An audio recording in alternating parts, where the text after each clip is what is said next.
Gente boa de Deus, tudo bem? Meu nome é Fleides, sou pastor na Igreja do Nazareno, lá no Jabaquara, pastor auxiliar da Igreja do Nazareno. Sou economista, sou teólogo, né? Sou professor também de Economia e Gestão.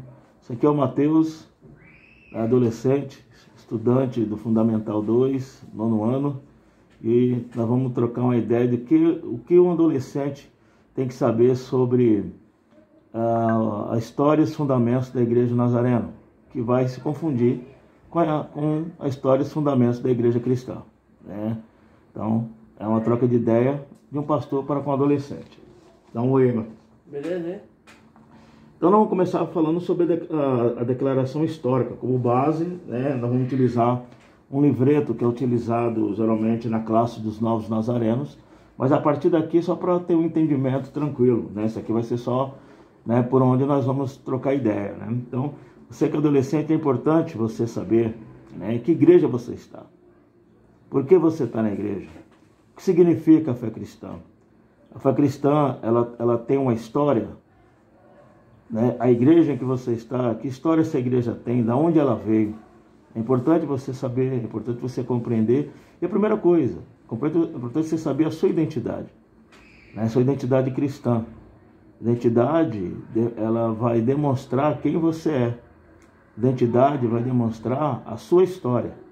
Então, isso que é importante, né? Você ter bem claro a sua identidade e você saber por quê. Você que já é adolescente, por que você confessa a fé cristã, né? Eu, desde a minha adolescência, eu confesso a fé cristã e nunca abandonei por causa do amor de Deus, né?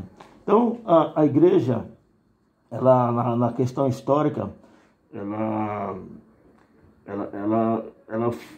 foi algo criado por Cristo. Em Atos 1:8 Cristo diz que aqueles que crescem nele seriam testemunhas em qualquer lugar que fosse. E à medida que aquelas pessoas foram, né, receber essa ordem, elas começaram a se juntar, esses ajuntamentos, né, receberam o nome de igreja, né, aqueles que são tirados para fora.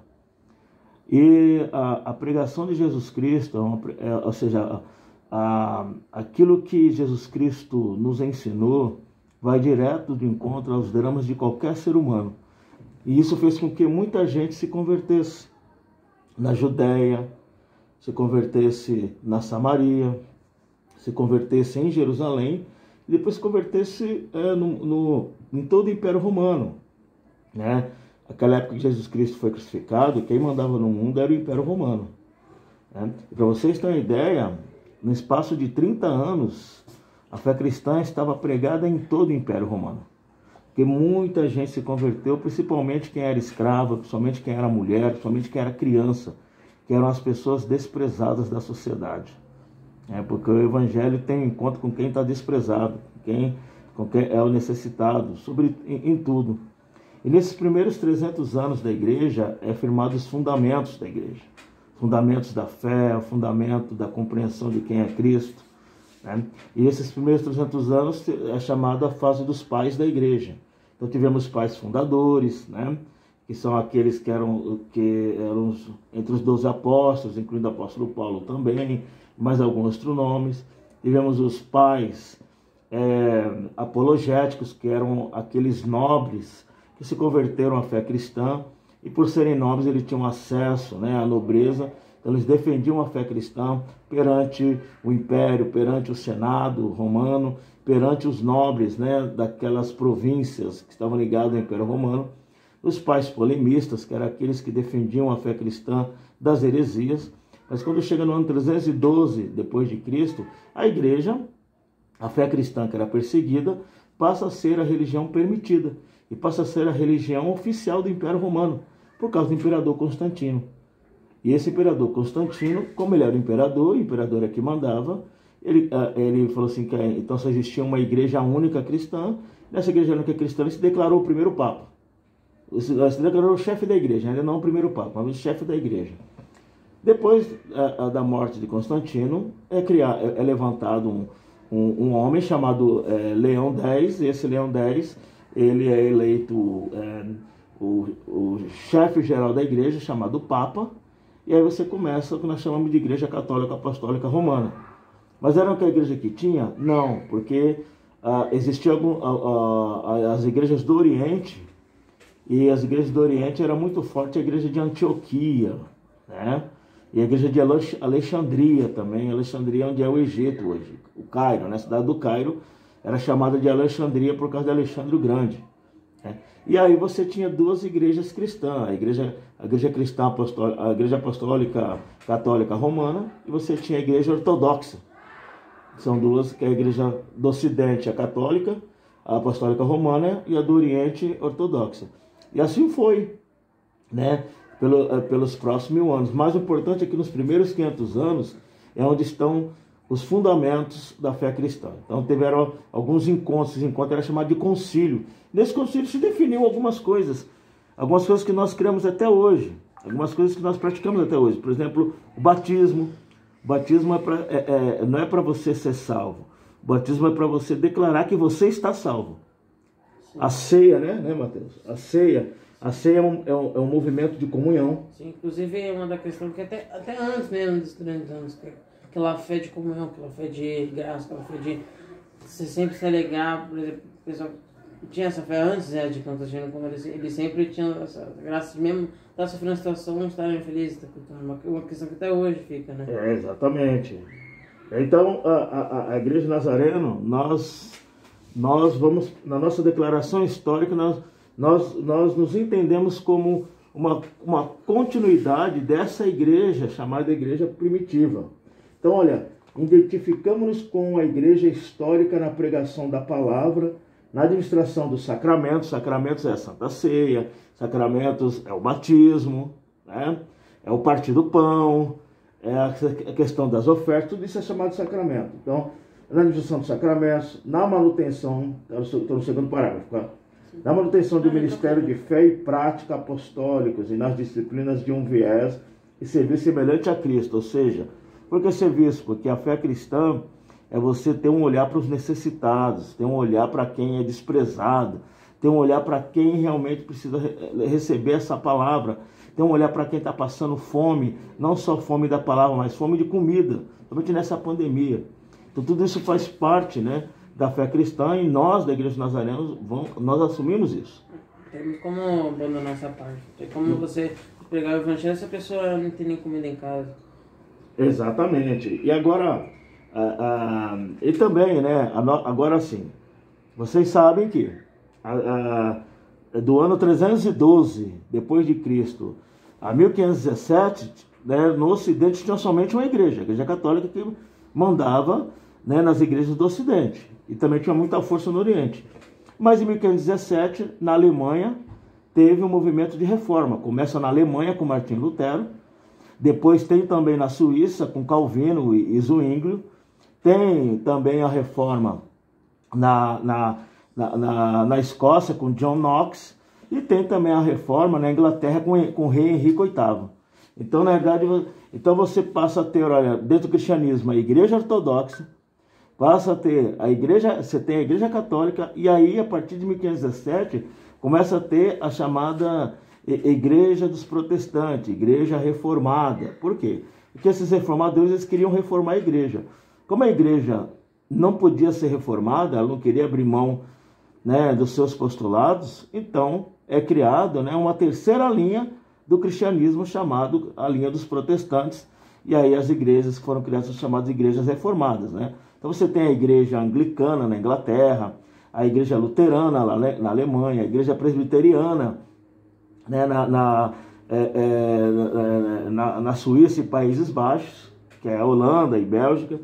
Depois você tem o movimento das igrejas evangélicas. Por que é evangélico? O evangélico é aquele que vai pregar o evangelho para quem não é seu semelhante, porque o problema das igrejas reformadas, que elas pregavam o evangelho somente para os semelhantes, né? E aí você tem um movimento de começar a pregar o evangelho também para os escravos, os africanos escravizados, né? Pregar o evangelho para os povos das novas terras das Américas, pregar o evangelho para os povos das nações orientais, China, Índia. Então esse movimento é chamado dos evangélicos, você tem outras igrejas sendo criadas. Você tem os metodistas, né? Tem também os congregacionais, as igrejas batistas. E a nossa herança nasce aí, a herança da Igreja Nazarena nasce aí, porque a nossa herança é da Igreja Reformada. A nossa herança é do movimento de reforma, sobretudo no movimento dos evangélicos, principalmente chamado movimento de santidade, com John Wesley. Isso faz com que a Igreja Nazarena tenha a teologia chamada armínio-wesleyana. Por quê? Porque nós cremos em algumas coisas diferentes dos nossos irmãos presbiterianos, que são calvinistas. Mas esse é um outro assunto. Hoje eu quero falar para vocês que a nossa igreja tem história, a nossa igreja ela tem origem. A nossa herança cristã nos foi transmitida através da Reforma Inglesa no século XVI. A Reforma Inglesa é a criação da igreja anglicana com o rei Henrique VIII. E do reavivamento wesleyano no século XVIII. Por quê? Porque John Wesley ele era anglicano. Ele era um reverendo anglicano na Inglaterra, então por isso que a nossa herança vem da Reforma Inglesa. E aí John Wesley, ele que era estudante na Universidade de Oxford, depois ele foi dar aula na Universidade de Oxford, ele foi pastor na igreja anglicana, que é a igreja do Estado na Inglaterra, e aí na realidade ele começa a fazer uma pregação para as pessoas mais simples, para as pessoas, para os trabalhadores das minas de carvão, para os trabalhadores ali no início da Revolução Industrial, que você que está na... Você sabe o que é a Revolução Industrial, Matheus? Lógico. O que é a Revolução Industrial? A Revolução Industrial foi um momento na Inglaterra. Fala devagar. A Revolução Industrial foi um momento na Inglaterra. No século eles precisavam, por causa de uma grande competição nos países, eles precisavam de novos equipamentos. Então, o investimento de ciência, logo depois o humanismo, eles focaram totalmente em ciência. Então, teve vários partes científicos, como, por exemplo, combustível petróleo, que eles começaram a... Começou a era de produção em escala, né? E descobertas, assim, criaram as máquinas térmicas e assim começaram a iniciar. Assim, iniciou na Inglaterra, Criou o processo do cientista, né? Que decide ser aquele cara louco do laboratório e começa a criar produtos em série. Não a criação, mas a expansão da ciência, que era bem reduzida antes do iluminismo, antes da... Então, bem mesmo essa questão quando a Revolução Industrial na fase 1, é a fase em que John Wesley começa a pregar em frente às fábricas, ele começa a falar também contra a exploração dos trabalhadores, e aí ele é expulso da igreja anglicana, e ele começa a pregar na rua, ele falou o seguinte: o mundo é a minha paróquia. E John Wesley começa a pregar, e essa pregação, né, envolvia também muita prática social, envolvia muito envolvimento com a palavra, e foi chamado movimento de santidade. O movimento de santidade é práticas de relacionamento com Deus. Então eles não abriam a mão de uma oração contínua, não abria mão da meditação na palavra, não abria mão, né, de uma adoração genuína, e não abria mão principalmente de pregar o evangelho. Esse movimento de santidade vai criar um movimento em inglês chamado Holiness, né, que é o movimento de santidade, e a Igreja Nazarena nasce fruto desse processo, né? Então, os marcos teológicos do reavivamento wesleyano foram justificação pela graça, aqui, penúltimo parágrafo. Os marcos teológicos do reavivamento wesleyano foram a justificação pela graça através da fé, a santificação ou a perfeição cristã, também pela graça através da fé. Perfeição cristã, gente, não é que qualquer cristão é perfeito, mas a palavra perfeição no grego significa finalidade. Então nós vivemos conforme a finalidade de Deus para nós. Perfeição cristã é viver a finalidade de Deus. Ou seja, não viver a perfeição do aspecto humano, assim viver Deus, ou seja, cumprir todas as, por exemplo, não agir achar, por exemplo, agir conforme a tua vontade ou conforme o teu ideal. Na verdade, é quando você desiste de agir por si só e deixa nas mãos de Deus. Assim você está sendo perfeito. Porque você está agindo conforme a vontade de Deus. Assim. Essa é a perfeição. Essa é a perfeição. E aí, para finalizar, para a gente não fazer um vídeo muito longo, que já tá dando 15 minutos, né? Então é o seguinte, né? Só uma questão histórica aqui, né? Vamos começar aqui já na página 12. Em meados do século XIX, desenvolveu uma ênfase renovada sobre a santidade cristã. Timothy Merritt, de Boston, Massachusetts, estimulou esse interesse como editor do Guia da Perfeição Cristã. Faber Palmer, da cidade de Nova York, liderava as reuniões de terça-feira para a promoção da santidade e tornou-se uma oradora, autora e editora muito solicitada. Em 1867, os pregadores metodistas J. Wood, John Skip e outros iniciaram em Virland, Nova Jersey, a primeira de uma longa série de campanhas de santidade que renovaram a busca wesleyana da santidade em todo o mundo. A santidade cristã foi enfatizada pelos metodistas wesleyanos, pelos metodistas livres e o Exército da Salvação e alguns menonitas, irmãos e quáquers. Os evangelistas levaram esse movimento para a Alemanha, para o Reino Unido, Escandinávia, Índia e Austrália. Surgiram novas igrejas de santidade, incluindo a Igreja de Deus, em Anderson, Indiana, Igreja de Santidade, missões urbanas e associações missionárias crescem a partir desse empenho. A Igreja Nazareno nasceu do impulso de unir muitas dessas organizações numa igreja de santidade. Okay? Então, nesse nosso primeiro bate-papo, né, isso é importante, ao se conhecer a sua história, você sabe, né, o porquê e para que você está firmado nesse momento. Então, né, vamos criar junto uma identidade cristã e uma identidade nazarena, já que nós somos da Igreja Nazareno. Então, a primeira coisa que um adolescente da Igreja Nazarena tem que saber é que a igreja que você está, primeiramente, é uma igreja que te ensina que você confessa uma fé cristã, uma fé que nasce de Cristo Jesus. E não foi uma fé pensada no impulso, mas foi algo pensado na eternidade, porque o plano de salvação e redenção foi algo pensado na eternidade pelo Trino Deus. Então, firme sua identidade em Cristo Jesus para viver uma vida de adolescente sadia.